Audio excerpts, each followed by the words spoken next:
From Tampa Bay streaming news leader, this is ABC Action News. Good morning, I'm Dee O'Reilly. Greg D will have a look at your forecast coming up in just a moment. But first, I want to get to your ABC Action News headlines. Close contacts of President Biden continue to test negative for COVID. The White House COVID response coordinator says those 17 people are following the protocols of the Centers for Disease Control and Prevention. The White House says Mr. Biden was infected with the BA.5 variant of COVID. He's been working remotely. The president was set to visit Tampa today. The White House physician says the president still has a sore throat, but is feeling much better. A spokesperson for the First Lady says she continues to test negative. The Florida Holocaust Museum is condemning the Nazi symbols that were displayed outside the Tampa Convention Center on Saturday. People were seen waving flags and had openly anti-Semitic posters. The museum says it is a direct threat to the Jewish community. The brutal heat wave that's baking many parts of the U.S. is showing no signs of letting up. More than 90 million people across the country are under excessive heat warnings and advisories. This heat wave is causing some areas to break out in wildfires here in Florida.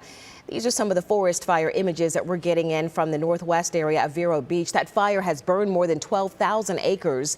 This morning, the blaze is completely contained and crews will be on scene for the next few days, just kind of watching hot spots. Today is the last day to register to vote in this year's primary elections. If you're voting by mail, you'll have until August 13th to request a ballot, or you can pick up one at your county's election office. Early voting isn't underway yet. However, it varies by which county you live in. The 2022 primary election is set for August 23rd, starting at 7 a.m. To find out more information about your polling location and hours of operation, go to our website, abcactionnews.com.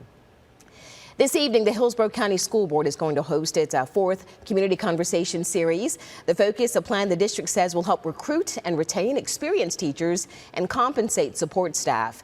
That meeting will happen at Alonzo High School in Tampa from 6 to 7:30.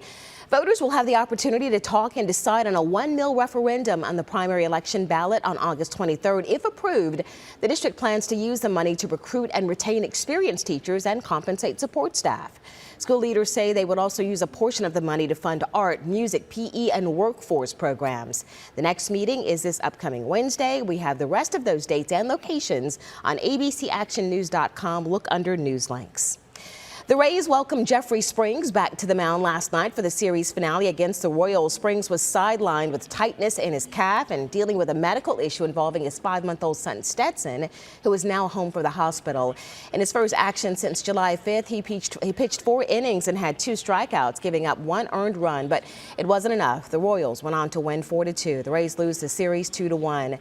The Rays now prepare to take on the Baltimore Orioles in Baltimore tonight. First pitch is set for 7:05. All right, here's Greg D now with a look at our forecast on this Monday morning to start the work week. Storms took a break as we moved through the end of the weekend on Sunday. Just very few of them. Today, those rain chances going back up. Hi there, everybody. Our temperatures in the upper 70s and low 80s now, but they'll be climbing into the upper 80s and low 90s by the middle of the day. That feels like temperature, thanks to our high humidity, solidly in the triple digits for the middle of the day. Noon to 4 o'clock is going to be the hottest part of the day, and that's when the rain chances will be going up. Our chance for storms this afternoon up to about 60%.